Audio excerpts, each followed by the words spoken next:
আমি তমালিকা। অনেকদিন সে কিছু করতে পারল না, কারণ লকডাউন, এর জন্য সবাই বাসায় থাকতো। তাও শ্বশুর আব্বা প্রত্যেক সকালে আমার বুক দেখার জন্য চামচ ফেলতো মেঝেতে।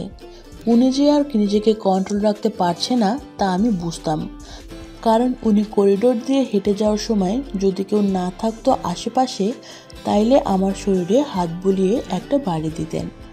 আমি এটা এনজয় করতাম, কারণ আমার হাজব্যান্ড এইরকম কিছুই করতো না। যাই হোক, অনেকদিন চলে গেল, কেউ বাসার বাইরে যায় না, ঘুরতে যাওয়া হয় না দেখে আমি একদিন একটা কমলা রঙের শাড়ি পরলাম, সাথে হলুদ ব্লাউজ। কিন্তু আমার হাজব্যান্ড আমাকে তেমন পাত্তা দিল না। আমরা সবাই দুপুরে খাবার খেয়ে যার যার রুমে চলে আসলাম। বিকেল 5টার দিকে আমি আমার হাজব্যান্ডকে বললাম, চলো না একটু ছাদে ঘুরে আসি। আমার হাজব্যান্ড বলল তার নাকি 3 ঘন্টার মিটিং আছে। আমি মন খারাপ করে একা একা যাবো বলে রেডি হলাম। মেন দরজা দিয়ে বের হবার সময় শ্বশুর আব্বা বলল, তমালিকা, ছাদে যাচ্ছ? আমি বললাম, জি আব্বা। উনি বললেন, একা? আমি বললাম, জি আব্বা, ওর নাকি মিটিং আছে। উনি বললেন, একা যাওয়া ঠিক না ছাদে, আমি যাই তোমার সাথে। তখন দেখলাম যে শাশুড়ি আম্মা ঘুমাচ্ছে। উনি আজকে একটা কলার আলা ছাই রঙের শার্ট পরেছে আর চেক চেক লুঙ্গি। আমি আর উনি ওঠা শুরু করলাম সিঁড়ি দিয়ে, উনি আমার পিছে। আমরা থাকি 10 তলায়, কিন্তু ছাদ হলো 14 তলায়। আশেপাশে তেমন কোনো বিল্ডিং নেই। আমরা যে 13 তলায় আসলাম, উনি আমাকে পিছন থেকে খামচে ধরল। আমি লাফ দিয়ে উঠে পিছনে তাকালাম। উনি বলল, পিছলে গেছিলাম। তারপর আবার ছেড়ে দিল। এইবার ছাদের দরজা খুলে ছাদে উঠলাম। ছাদের একদিকে ফুলের গাছ লাগানো, কাপড় মেলা, অন্যদিকে একটা ছোট্ট ঘর। ওইখানে ছাদের টুকিটাকি জিনিস রাখা হয়। এই দরজার চাবি আমাদের কাছেই থাকে, কারো লাগলে আমাদের কাছ থেকে নিয়ে যায়। আমরা ছাদে উঠে হাঁটাহাঁটি করলাম 5-7 মিনিট। তারপর আব্বা বলল, তমালিকা, চলো তো ওই রুমে কি কি আছে দেখি। অনেকদিন দেখা হয় না বলে আমাকে ওই ছোট রুমের দিকে নিয়ে গেল। রুমটা টিন শেড, আধা পাকা।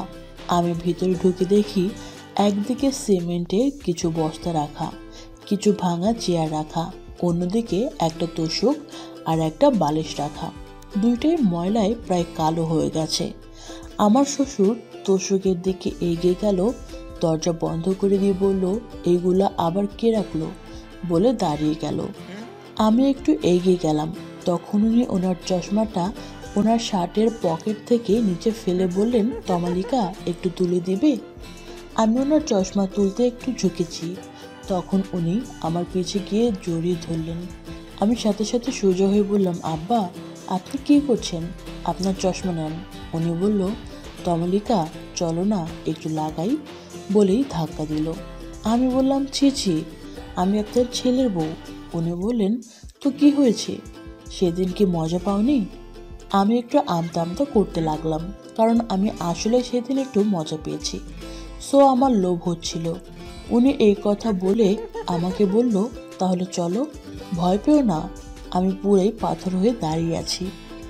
উনি আমার কাছাকাছি এসে দাঁড়ালেন। আমি বললাম, আপনি যা চান তা করতে পারি, যদি কেউ না জানে। আচ্ছা বলে উনি আমাকে অনেক শক্ত করে ধরে চুমু দিলেন। আমিও তখন ওনাকে রেসপন্স দিলাম। এরপর আমরা দুজনে কাজে মনোযোগ দিলাম। প্রায় 20 মিনিট পর আমাদের কাজ শেষ হলো। দুজন একেবারে ঘেমে গেছি। আমার ব্লাউজ পুরাই ঘেমে ভিজে গেছে, আর আমার শ্বশুরের শার্ট ভিজে আরও গাঢ় হয়ে গেছে। আমি মনে মনে ভাবলাম যে শ্বশুর আব্বা বুড়ো হলেও ভালোই করে। আমরা দুজন তাড়াতাড়ি ঠিকঠাক হয়ে ছাদ থেকে নেমে আসলাম। নেমে দেখি আমার বর তখনও মিটিং করছে, আর শাশুড়ি আম্মা মাত্র উঠলেন।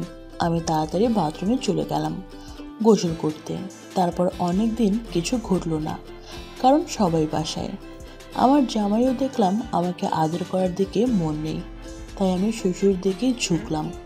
আমি এখন থেকে স্লিভলেস ফিট জামা পরি, আর জর্জেটের পাতলা ওড়না পরি, লেগিংস পরি।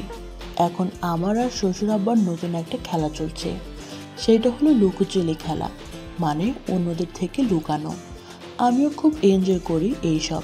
যাই হোক, একদিন অনন্যা, আমার বান্ধবী, আমাকে ফোন দিল। হ্যালো লিমা, কী রে, কী খবর, কেমন আছিস? আমি বললাম, এই তো ভালো আছি, তুই কেমন আছিস? তুই এখন কোথায়? জামাই কেমন আছে? বলে রাখি, অনন্যার জামাই বিদেশে থাকে, কিন্তু ও এখনও দেশে থাকে। প্রতি 6 মাস পর পর ওর জামাই আসে। কোনো বাচ্চা নেই ওদের। এই তো জামাই বিদেশে, আমি এখন শ্বশুরবাড়ি থাকি। আরও অনেক কথা হলো। পরে আমি জিজ্ঞাসা করলাম, আচ্ছা তোর কি কোনো সমস্যা হয় না? ও বলল, মানে তুই কি বলতে চাচ্ছিস? যে আমি স্বামী ছাড়া কি করে থাকি? আমি একটু আমতা আমতা করে বললাম, হ্যাঁ। শোন, তুই কাউকে বলবি না তো? অনন্যা বলল। আমি বললাম, আরে না, বল তুই। অনন্যা বলল, আমার শ্বশুরের সাথে করি, অনেক ভালো কাজ করে।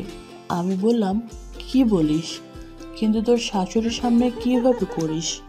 অনন্যা বলল, আরে ধুর, শাশুড়ির সামনে না তো। 2-1 সপ্তাহ পরপর বলি যে গ্রামের বাড়িতে কাজ আছে বলে শ্বশুর আর আমি গ্রামের বাড়ি গিয়ে 1 সপ্তাহ মনের মতো করে আদর সহ করি, তারপর আবার ফেরত আসি। আরে বাহ! অনন্যা বলল, কেন রে, তোর শ্বশুর কি এরকম কিছু করে নাকি? আমি অনন্যাকে সব বললাম যে আমার শ্বশুরের সাথে কি কি করি। ও বলল, বাহ ভালোই তো, তাইলে আদর খাইতেছোস। আমি বললাম, আরে না, কি যে বলিস, আব্বু তো ঠিক মতো শখ করতেই পারে না, বাসায় শাশুড়ি আর জামাই সারাদিন থাকে। অনন্যা বলল, এই একটা সমস্যা, আমরা বাড়িতে আসলে এই সমস্যা হয়। এক কাজ করলে কেমন হয়, তুই তোর শ্বশুরকে নিয়ে আমাদের সাথে গ্রামের বাড়িতে আয়, তোদের একটা রুম দিয়ে দিব। এক রুমে আমার শ্বশুর আর আমি, আর আরেক রুমে তোর শ্বশুর আর তুই। এই কাজ করা যায়, কিন্তু তোদের সমস্যা হবে না তো? অনন্যা বলল, আরে না, একটা তারিখ ঠিক কর, আমরা একসাথে যাব, অনেক মজা হবে। সব আকর্ষণীয় ড্রেসগুলো নিবি, ওনাদের পুরো মাথা নষ্ট করে দেব, ঠিক আছে? আমি বললাম, আচ্ছা ঠিক আছে রে, আমি তাইলে আমার শ্বশুরকে বলি। ওকে, পরে কথা হবে আবার। অনন্যা বলল, আচ্ছা তাহলে আমাকে তারিখ জানাস, বলে অনন্যা ফোন রাখলো। এই জিনিসটা ভালোই হয়, গ্রামে গিয়ে শান্তিতে কাজ করতে পারবো। এই কথা ভাবতে ভাবতেই রুম থেকে বের হয়ে দেখি শাশুড়ি আম্মা গোসলে গেল আর জামাই ল্যাপটপ নিয়ে বসলো, মানে অফিসের কাজ করবে। আমি লিভিং রুমে গিয়ে দেখি শ্বশুরমশাই টিভি দেখছে। আম্মার আসতে প্রায় 30 মিনিট লাগবে, তাই কথাটা এখনই আব্বাকে বলতে হবে। আমি একটা বড় গলার জামা পরা, আমি ওড়নাটা গলার সাথে চিকন করে নিয়ে আব্বাকে বললাম, আব্বা। উনি চমকে উঠে বলল, তসলিমা, তোমার শাশুড়ি কি করে? আম্মা তো গোসলে গেলেন। এই কথা শুনে উনি আমার হাত ধরে আমাকে ওনার কোলে বসালেন। আমি বললাম, আব্বা এটা কি করলেন? বাসায় এখন সবই আছে। উনি বলল, আর থাকুক, প্যার কিয়া তো ডান্না কিয়া। ওনার এই কথা শুনে আমি পুরাই অবাক। উনি বলল, আমার স্ত্রী এখন তুমি, তোমাকে তো কোলে বসাতেই হবে, বলে হাসলেন। আমি দাঁড়িয়ে দেখলাম যে আম্মা এখনো বের হয়নি। আব্বা জিজ্ঞেস করলো, কিছু বলবে তো মালিকা? উনি এখনো হাঁপাচ্ছে। আমি কোনো মতে ঢোক গিলে বললাম, আব্বা, আমার তো এখানে ভালো করে মজা করতে পারি না, তাই বলছিলাম কি গ্রামে গিয়ে করলে কেমন হয়? গ্রামে? আমার গ্রামে তো তেমন কোনো বাড়ি নেই যে তোমাকে নিয়ে যাব। আমার বান্ধবী অনন্যার বাড়ি গ্রামে, ও ওখানে গিয়ে কাজ করে ওর জামাইয়ের সাথে। আমরা গেলে সমস্যা হবে না তো? না আব্বা, ও তো গ্রামে যায় ওর শ্বশুরের সাথে, ওর জামাই তো বিদেশ থাকে। বাহ, তাহলে তো ভালোই, তাহলে চলো সামনের সপ্তাহে যাই। ওকে আব্বা, তাহলে আমি অনন্যাকে জানিয়ে দিলাম যে আমরা যাব। এই কথা শেষ হওয়ার সাথে সাথে আমার রুমে আসলো। আমি ফোন দেওয়ার জন্য বারান্দায় গেলাম। হ্যালো অনন্যা। বল। আমরা স্বপ্নের সপ্তাহে যাব তোদের সাথে। সত্যি? অনেক মজা হবে। ঠিক আছে, ওকে, তাহলে এখন রাখি, তুই টিকিট কেটে রাখিস।